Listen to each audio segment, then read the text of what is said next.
इतना सुंदर प्रश्न था। सबसे पहला प्रश्न माता पार्वती जी ने शिव जी से किया और बहुत भारी प्रश्न।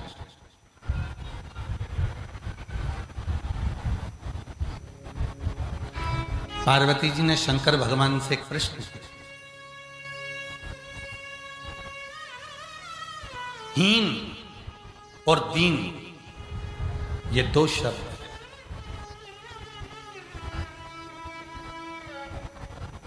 एक शब्द हीन। आप लोगों ने सुना होगा पुत्रहीन, इसके घर में पुत्र नहीं है। धनहीन, इसके पास में धन नहीं है। संपदाहीन, इसके पास में संपदा नहीं।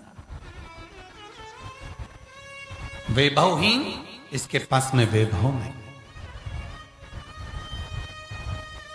धनहीन, मकानहीन हो सकते हो, बंगलाहीन हो सकते हो, दुकानहीन हो सकते हो। दुकान नहीं है, बंगला नहीं है। दो शब्द माता पार्वती जी ने शिव जी से प्रश्न करा, एक है हीन, दूसरा है दीन। पुत्रहीन मतलब पुत्र नहीं है, संतानहीन मतलब संतान नहीं है, धनहीन मतलब धन नहीं, वैभवहीन मतलब वैभव नहीं। तो पार्वती जी ने एक प्रश्न करा कि हीन और दीन ये दो शब्द हैं, इन दो शब्दों में आप मुझे ये समझाएं कि सबसे प्रबल शब्द कौन सा? सबसे प्रबल शब्द। शिव जी ने पार्वती जी से कहा, भगवान शंकर मां पार्वती जी से बोले, एक शब्द है हीन, पुत्रहीन, धनहीन, वैभवहीन, मेरे पास में ये कुछ भी नहीं। तो शंकर भगवान मुस्कुराकर उत्तर देते हैं पार्वती को, सुनो पार्वती, दो शब्द हैं, एक हीन मतलब नहीं है और दूसरा है दीन। दीन का मतलब होता है कि मेरी शरणागति ग्रहण कर लेना।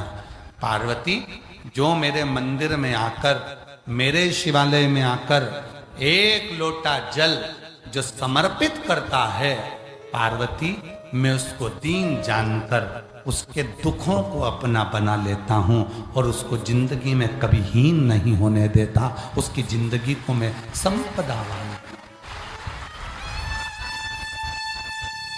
उसको मैं कभी जिंदगी में फिर हीन नहीं होने देता। फिर मैं देना चालू करता। विश्वास, भरोसा, दृढ़ता। शिव महापुराण की कथा में पार्वती जी ने पहला प्रश्न यही किया कि हीन में और दीन में क्या अंतर है। शिव जी कहते हैं हीन, कोई पुत्रहीन हो सकता है, कोई संतानहीन हो सकता है, कोई धनहीन हो सकता है, कोई वैभवहीन हो सकता है। उनके पास में वैभव नहीं होगा, धन नहीं होगा, संतान नहीं होगी। पर पार्वती जो मेरे शिवालय में आकर एक लोटा जल चढ़ाना प्रारंभ करते हैं, जो मुझे भजना प्रारंभ करते हैं, फिर वो मैं उसको दीन समझने लगता हूं। दीन का मतलब होता है मेरा अपना। दीन का मतलब होता है जिसने सर्वस्व मुझ पर छोड़ दिया हो। पार्वती, फिर वो दीन में उसको जानकर किसी भी तरह से उसको हीन नहीं रहने देता। फिर उसको जो दुख होता है, उस दुख को मैं समाप्त कर कर रहता हूं और उसकी गोदी भर कर रहता हूं। ये